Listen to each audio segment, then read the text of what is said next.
Oh Yu-Gi-Oh, my sweet summer child, where did it all go so horribly wrong? You used to be the absolute coolest shit ever. Entire hordes of children and just people in general absolutely obsessed with your products, your characters, your entire plot for that matter. But you fell off. You fell off hard. Once a legitimate rival to a franchise like, say, Pokemon, but now you are just an afterthought in the mind of the few remaining Yu-Gi boomers who just can't let you go. I'm the same. I just can't seem to move on from you. I have a cabinet full of your cards I still interact with almost daily. I still play your game, both online on Master Duel and Duel Links and offline with friends. But for something once so grand and beloved to fall so hard from grace, what happened? In this video, I will be covering multiple aspects that make up Yu-Gi-Oh, such as the anime, the game, and the company behind it. This might be a bit of a longer video as a result of that, but I will try to timestamp stuff if I remember to do that. So let's start this video off in style. We have to talk about the good Yu-Gi-Oh anime, or rather, lack thereof.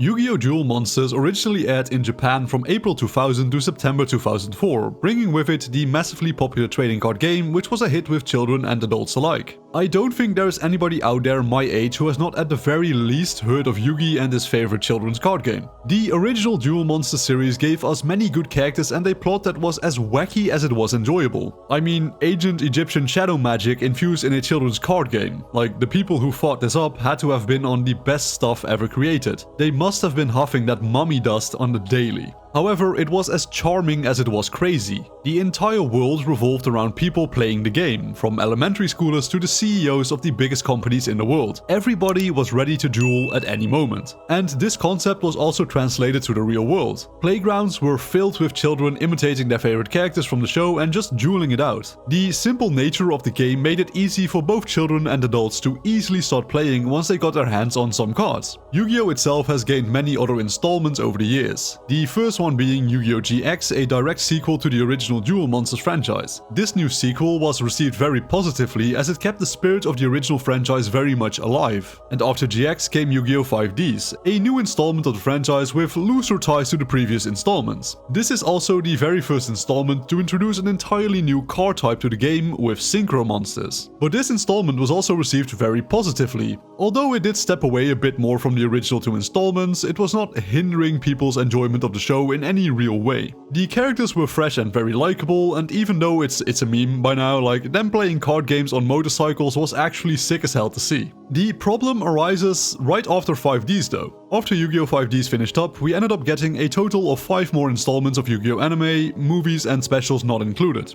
These installments are as follows in chronological order: Yu-Gi-Oh! Zexal, Yu-Gi-Oh! Arc V or Arc 5, Yu-Gi-Oh! VRAINS, Yu-Gi-Oh! 7s and Yu-Gi-Oh! Go Rush. Just as Yu-Gi-Oh! 5Ds did, each one of these new installments introduced new characters and a new card type to the game. Zexal added Xyz monsters, Arc 5 added Pendulum monsters, VRAINS added Link monsters, and 7s and Go Rush added an entirely new way to play the game in the form of rush duels. But unlike Duel Monsters GX and 5Ds, all of these installments are generally deemed as pretty boring and bland installments of the Yu-Gi-Oh! Franchise. Somehow, these newer installments failed to capture the charm that the first 3 seasons really had. And after really digging deep to find out why that is, one answer came up the most among many other answers. These newer installments of Yu-Gi-Oh! Just feel way too childlike and fail to capture the original spirit of Yu-Gi-Oh! Which is a weird thing to say since Yu-Gi-Oh! Is generally regarded as a children's card game and an anime catered towards, older children like teens and preteens. But I actually totally understand this argument. The thing with Yu-Gi-Oh! Is the vast majority of people that watched the newer shows were the same people who grew up with the original installments. You have to keep in mind that by the time the 4th Yu-Gi-Oh! Installment Yu-Gi-Oh! Zexal released, it was well over 11 years after the original Duel Monsters had aired. Both the hype surrounding Yu-Gi-Oh! As well as the general hype around card games had pretty much died out quite a bit by then. All that really remained to watch the newer installments were the old fans. And since Zexal did not really cater towards an older audience, well, you can see where I'm going with this, right? But there is another problem that started arising at the same time as the problem of not having a good anime. Yu-Gi-Oh! Became unable to, and is still unable to this day, to get new people interested in their game and franchise. Simo, a prominent Yu-Gi-Oh! YouTuber, has made a video on this topic I recommend you watch as well. And whilst yes, Zexal is catered towards a younger audience and was clearly intended to get younger people interested in the game, they failed to realize that the game had gotten infinitely more complex by this point. I vividly remember trying to get friends into playing Yu-Gi-Oh, but they just lost interest after having to learn so many different card types and mechanics. The game itself was no longer easy for children to just learn and play on the fly. And the next two installments, Yu-Gi-Oh! Arc 5 and Yu-Gi-Oh! VRAINS, have the exact same issues. The game just got more complex and complex and complex. Yu-Gi-Oh! 7s and Yu-Gi-Oh! Go Rush even had to invent a literal dumbed-down version of the game in the hopes that more children would want to actually play it. And that does bring me to the second point of this video. Yu-Gi-Oh! Is way too complex for new people to actually just casually get into the game.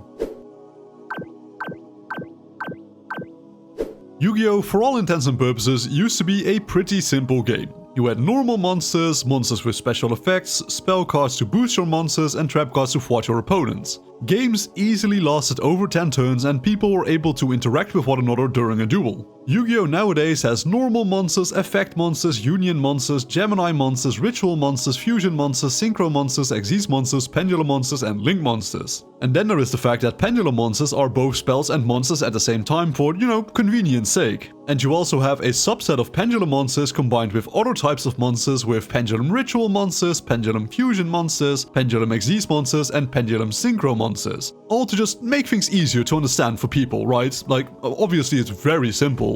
But if that was already a lot to take in, please keep in mind that spell cards are also divided into normal spell cards, quick play spell cards, continuous spell cards, field spell cards, equip spell cards and ritual spell cards. And trap cards are divided into normal trap cards, continuous trap cards, counter trap cards and trap monsters, who are a hybrid between trap cards and monsters, once again for simplicity's sake. This makes for 23 individual types of cards, but monster cards are also divided into combinations of 32 types and 7 attributes. It does not take a rocket scientist to figure out that this is incredibly overwhelming for any newer player who just wants to dive into the game. Even just simply using your cards has gotten infinitely more complex over the years. You can normal summon one monster per turn, pretty simple, but you have infinite special summons during any turn. With the current state of the game, it is not uncommon for players to go through over half their deck in a single turn. They can easily use over 20 cards a turn in rapid succession, creating chain links of over 8. And for those who want to be overwhelmed even more, a chain link is a stack of activated effects that are activated in response to one another. For example, I can activate a copy of Earthbound Fusion to summon Geogramlina from my extra deck by fusing my Stone Sweeper and Line Walker in my hand while I have Geogriffin on the field. When Geogramlina is summoned, I can activate her effect to add an Earthbound monster from my deck to my hand. This would be Chain Link 1. As a response to activating Geogramlina, I can chain the effect of my Geogriffin to special summon the Stone Sweeper I sent to the graveyard for the summon of Geogramlina. This would now be Chain Link 2. The more effects you activate in response to other effects, the higher the chain link gets. In this case, let's say I stop the chain right there and I do not activate any other effects. The chain then starts to resolve from top to bottom. The last activated effect in the chain is the first effect to resolve. So Geogriffin resolves its effect before Geogramlina since it was activated last. Didn't understand a single word of what I just said? Don't sweat it, you're not the only one. And we haven't even looked at the other rulings of the game. There are so many specific cards that can only be used in specific phases of the game or in specific situations that people are bound to get lost in the complexity of the game. And even if someone manages to push through all of this, they are greeted with the actual living hell that is modern competitive Yu-Gi-Oh! Speaking of competitive Yu-Gi-Oh!, that just so happens to be my next point in this video. The reality of the current state of Yu-Gi-Oh! As a franchise, but mainly as a competitive card game, can be summed up in a few simple words. A fucking shit show. Yu-Gi-Oh! Used to be a game of interaction and mind games. You needed to be careful about managing your resources and try to anticipate your opponent's next move. Games used to last for multiple turns filled with interactive gameplay. Nowadays, the concept of a turn can honestly just be tossed out of the window. Let me show you a modern day meta deck to illustrate my point. At first glance, for someone who does not know a lot about Yu-Gi-Oh!, this probably just looks fine, like okay, it's a set of cards, whatever. But this is a Snake Eye deck from the period where this deck was at full power. For context, Snake Eye is an archetype in Yu-Gi-Oh! Archetypes are sets of cards that interact with one another, and in this case, Snake Eye cards interact well with other Snake Eye cards. It's not uncommon for decks to be entirely consisting of just one archetype. In the picture on the screen, you can see that there are an entire 11 Snake Eye archetypal cards in this deck, but there are 16 cards that can be classified as hand traps. Cards you can use from your hand during your opponent's turn to just prevent them from actually playing the game. In modern day Yu-Gi-Oh, you usually play more hand traps than actual cards used in your strategy. A modern game of Yu-Gi-Oh can really be summed up as follows. You either win the coin flip and go first to attempt to set up a board with more or less 6 negates to prevent your opponent from playing on the next turn through their hand traps. Or you lose the coin flip and you have to go second, where you just use your hand traps to prevent your opponent from being able to play the game. Either way, someone generally just does not even get to play the game.